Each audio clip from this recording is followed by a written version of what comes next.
Olá, gente, boa tarde. Hoje eu vim falar aqui com vocês um pouquinho sobre a Páscoa. A Páscoa, anteriormente à era cristã, já era comemorada. Então, é uma tradição que veio do povo pagão. Nessa tradição, comemorava-se o retorno da primavera, que é o que acontece no hemisfério norte.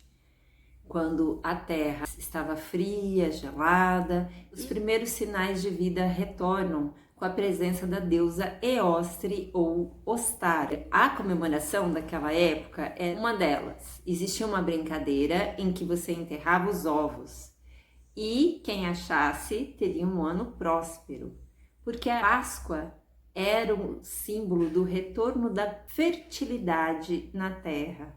Da fertilidade tanto para os seres humanos quanto para os animais. Esses ovos coloridos eram enterrados e as pessoas saíam numa brincadeira para procurá-los, e quem achava o maior número de ovos era considerado o mais próspero daquele ano. Mas também as pessoas colocavam guirlandas de ervas na cabeça e saíam na rua tocando sinos. Então essa deusa Eostre, vamos falar um pouquinho mais sobre ela. Eostre é a deusa da primavera e ela tem algumas representações. Hoje eu trouxe aqui para vocês a do oráculo da deusa, que é Eostre, e o crescimento. Como vocês podem ver, ela tem uma lebre, né, no colo, e do lado dela tem um unicórnio. Essa representação de Eostre é bem comum. A lebre é um símbolo da fecundidade feminina no matriarcal.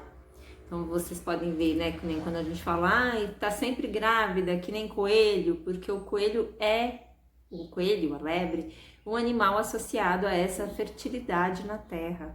Então a primavera, ela trazia essa fertilidade e traz, né, de novo para os seres humanos. Quando a terra esquenta, os primeiros animais a serem avistados, coelhos, no hemisfério norte. E geralmente esses ovos pintados, eles tinham a cor vermelha. Trouxe aqui um ovo de cristal, né? Essa tradição dos ovos pintados existe até hoje. Quando eu fui para a Alemanha, eu fui para a Áustria, em Salzburg, que a minha irmã me levou, e nós entramos numa loja que eu fiquei encantada com o número de ovos pintados que tinha naquela loja, e eram obras de arte de uma delicadeza absurda, de cores lindas. É impressionante como essa arte ainda é presente, né? E em relação a isso também, a deusa Eostre, ela era uma deusa comemorada entre a mitologia germânica, anglo-saxã e britânica. Eostre ou Ostara era um dos aspectos da deusa mãe dos nórdicos, que é a Frigga. Então nós sabemos que as deusas geralmente têm 3 aspectos e Eostre simbolizava o aspecto donzela ou virgem. Então ela, voltando com a primavera, ela traz essa renovação, tanto de esperança da nossa psique humana, quanto de esperança para a terra, que se sente renovada após o descanso do inverno. Então realmente é necessário, na nossa evolução e no nosso crescimento, a cada ano, né, nessa época, nós encararmos a noite escura da alma, as nossas sombras, os nossos medos, a nossa própria escuridão, buscando o renascimento e a purificação. Falando um pouquinho também do símbolo que é o ovo. O ovo é a união do feminino e do masculino.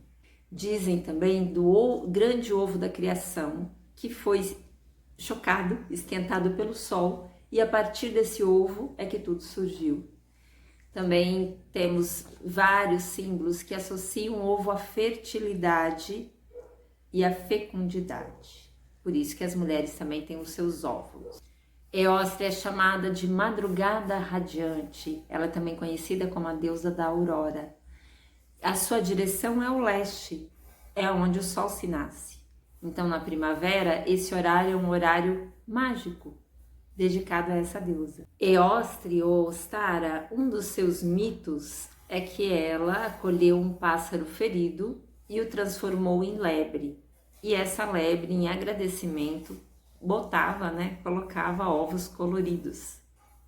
E daí que veio a história dos ovos da Páscoa. Um dia ela estava brava e ela pegou a lebre e jogou no céu, da onde surgiu uma constelação, e falou que a lebre só poderia voltar uma vez por ano, que era quando ela voltava na Páscoa e voltava a fertilidade e o símbolo dos ovos coloridos.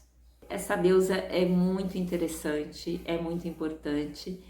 Para nós, na verdade, a Páscoa deveria ser em outra época, né? Para nós aqui do Hemisfério Sul, eu digo. Deveríamos comemorar essa comemoração na primavera, que é em setembro, diferente do Hemisfério Norte, que é em março.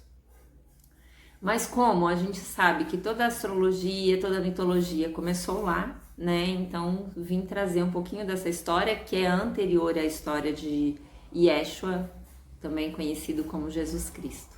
Outra história de Eostre, né? Outra lenda conta que uma menininha é que achou esse pássaro ferido e que a deusa estava demorando muito para chegar naquele ano, então ela pediu, clamou que a deusa voltasse, né? Para trazer a saúde e o restabelecimento daquele pássaro novamente.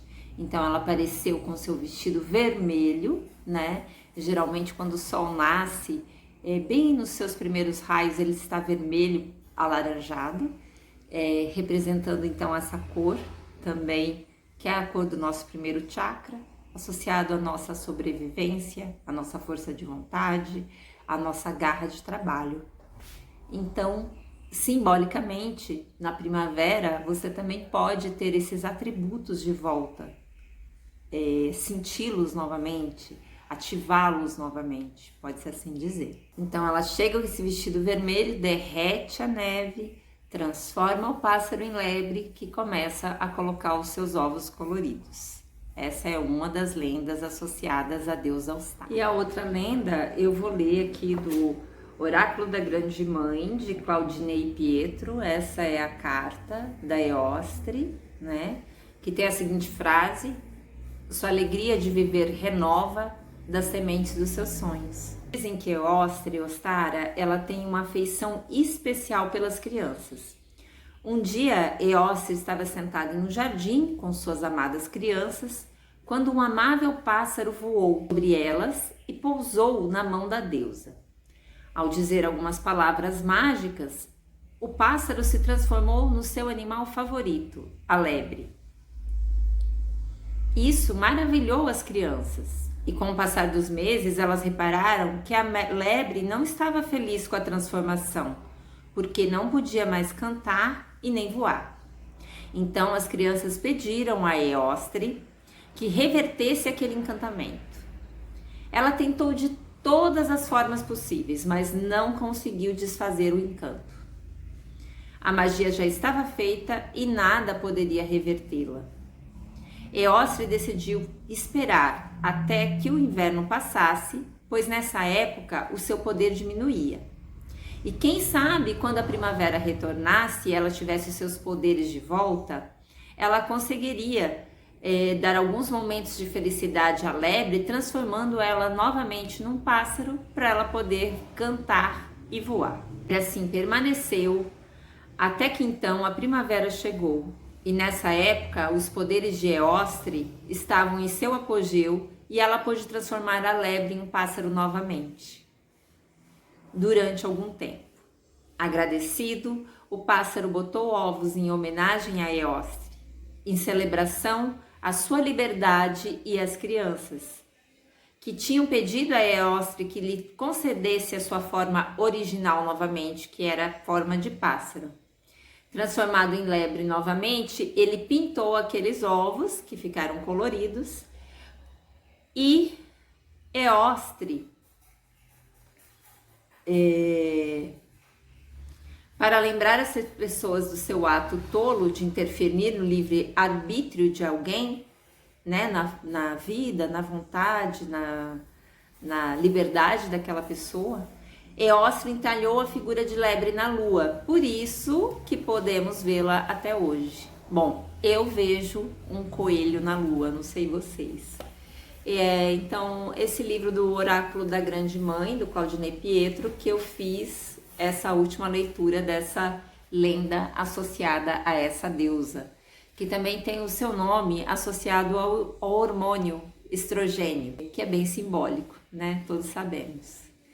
Então, espero que nessa Páscoa a gente consiga realmente ter uma renovação da nossa psique humana, passar por essa noite escura e renascer com toda a força e a fertilidade necessária. Namastê!